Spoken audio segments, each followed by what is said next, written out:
How to use SNAP EBT on Amazon. Follow my instructions. First, make sure you have a valid SNAP EBT card and an active Amazon account. Go to amazon.com/snap or open the Amazon app and search for SNAP EBT. You'll be taken to a page that allows you to add your EBT card. Click Add your SNAP EBT card, enter the card number and confirm. Next, you'll see a message that confirms EBT is now linked to your account. Now, you can start shopping. Browse Amazon's SNAP eligible grocery section. You can filter by SNAP EBT eligible to make sure all the items you're selecting are covered. When you're ready to check out, go to your cart and choose EBT card as your payment method. You'll be asked to enter your PIN. SNAP funds will only be used for eligible food items. If your order contains other items or delivery fees, you'll need to pay the rest with another payment method like a debit or credit card.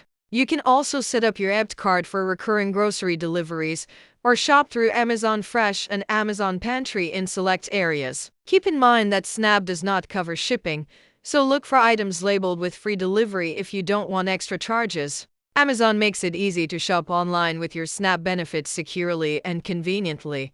Thanks for watching.